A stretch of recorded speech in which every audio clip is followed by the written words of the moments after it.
Po yung ilog ng property na 2.3 hectares dito sa Cabinti, Laguna. Ayan.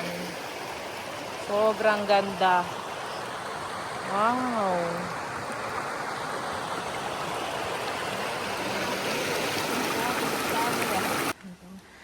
Bale, ito na po yung property na 2.3 hectares dito sa Cabinti, Laguna.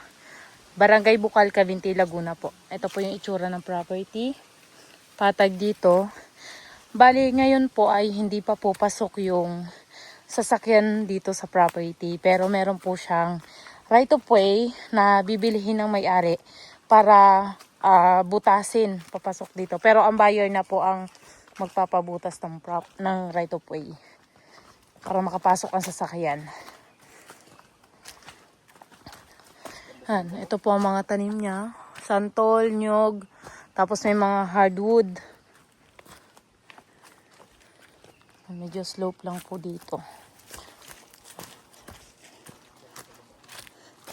Tapos yung nasa baba. Makikita ko po sa inyo, patag yung nasa ibaba.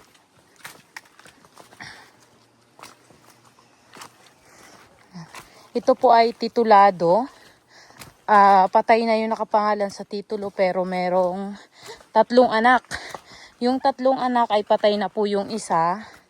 Kaya ang pipirma na lang po ay yung 2 anak. Pero yung namatay na anak ay meron din pong anak na isa din. Yan. Ito yung area medyo pataas. Maraming tanim. Hardwood lang po yung karamihan dito. Tapos ito yung kapatagan. Yan. Ay, ang ganda. Oo. Paisan po yung right of way. Nandun po yung right of way.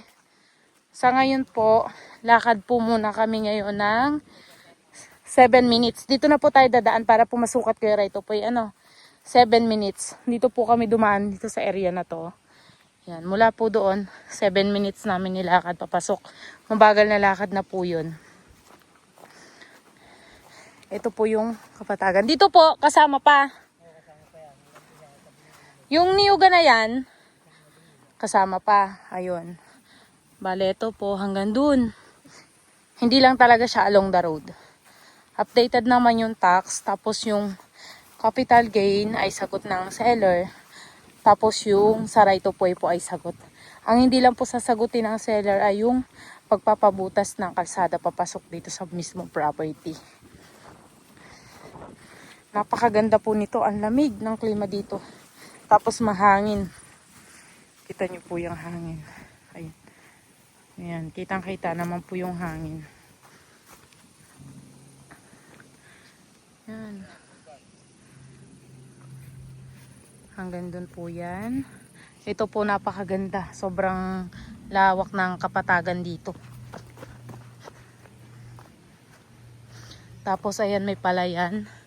Ang mga nyug ay ito. Itong area na to ang may mga niyog.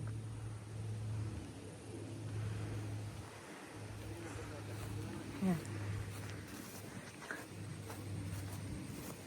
Pupuntahan ko naman po ngayon yung kanyang ilog. Kasi itong property po ay boundary ng ilog. Kaya po pwedeng gawing campsite. Maganda po ito kasi to. Itong area na yung ito dito bago mag-ilog ay patag. I-continue ko po mamaya sa ilog. Itong kawayanan, ito pong kawayan na yan ay kasama pa hanggang dun sa may taas. Hanggang doon sa punong niyog. Tapos, Boundary po yan?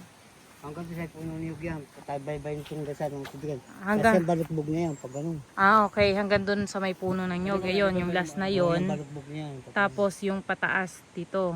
Pataas. Punong niyog yan. Ayan, may maraming puno ng santol. Bye-bye, okay po. Tapos dito, ito yung kanyang ilog. Ay, ang linis. Ay, ang ganda ng ilog. Ito po yung ilog ng property. Hindi po siya mismong hagip ng property pero ka-boundary. So yung kabila po ay meron nagmamay-ari pero itong ilog dito ay pwede nyong gamitin. Ganda no, no? Papuntang Pagsanghan Falls po. Dito pala nanggagaling yung tubig ng Pagsanghan Falls. Tahan ko lang. Ayan. Ito po. Ito ang kanyang tubig. Ayan, ang ganda. Tapos ito ang kanyang paligid. Ipakita ko po sa inyo. Hanggang doon, malawak pa po yung hagip ng ilog. Hanggang doon. Hanggang doon pa yun. Yung sapa na, ay yung puno ng niyog yun. Tapos yung ilog ay mahaba din. Paikot. Ayan. Ganda. Ito yung kabilang ilog. Ah, dito maganda. Oo, gagawing malalim oh. Ayan, ang ganda. Pwede paliguan te, malalim. Ito po, ang ganda. Lilinisin lang to oh. Tara, ikutin pa natin. Ang ganda pala. Ayun po ay hagi pa po yan ang property.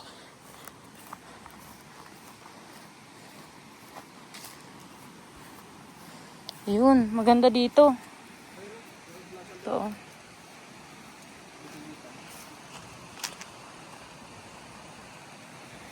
Yun oh.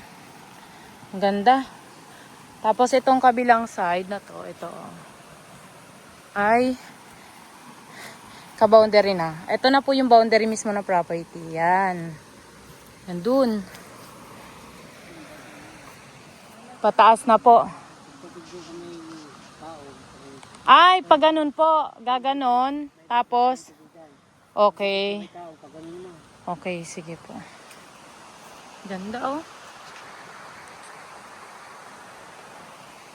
Puntahan natin to.